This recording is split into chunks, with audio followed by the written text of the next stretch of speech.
We have looked at audio levels and how to monitor and adjust them for a single audio event on your timeline, an audio track, or for an entire movie at once. But what happens if you've got several tracks of audio?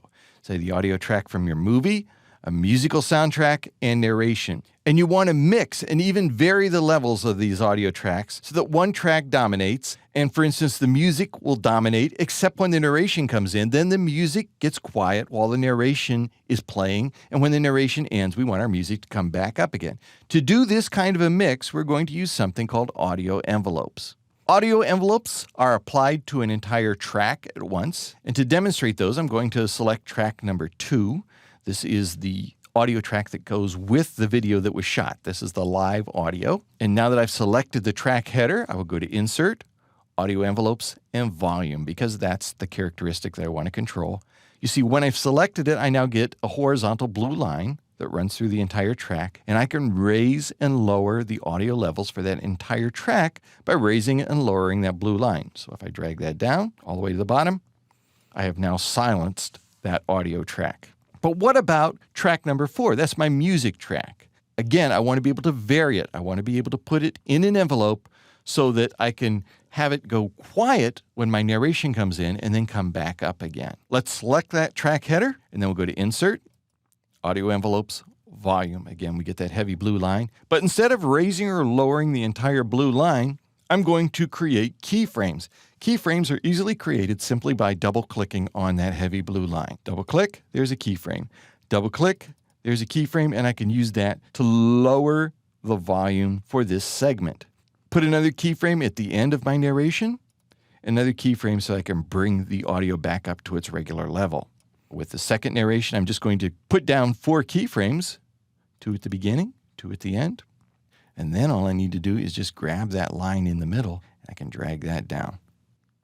Now, rather than judge how this is going to mix by listening to the sound coming out of my speakers, I want to be more precise. So I recommend that you use your audio meters if you too want to be very precise, and you can do that by going to the View menu and selecting the Mixing Console.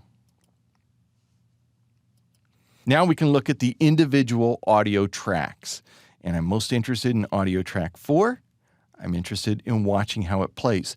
In order for the narration to dominate, I'm going to have to reduce the level to about -18 to -27 decibels on that meter. How much difference there is between the music in the background and the narration is one of personal preferences. Older people sometimes have more trouble distinguishing between sounds that are at similar levels.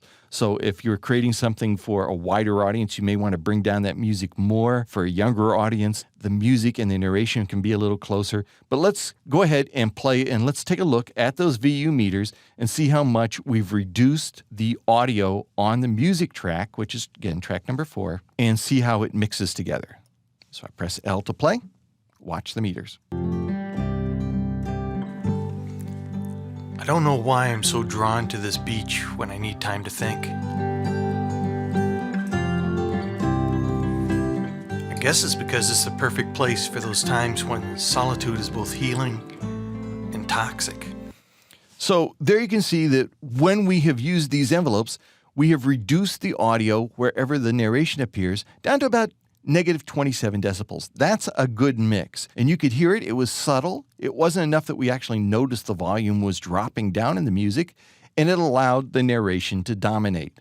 So very, very cool. And I, again, encourage you to do it with the mixing console rather than just trusting your ears out of the computer speakers. You'll always get a much more precise read, and you know exactly what you're doing. When you've properly mixed your audience won't even hear the movie as a mixture of different audio sources.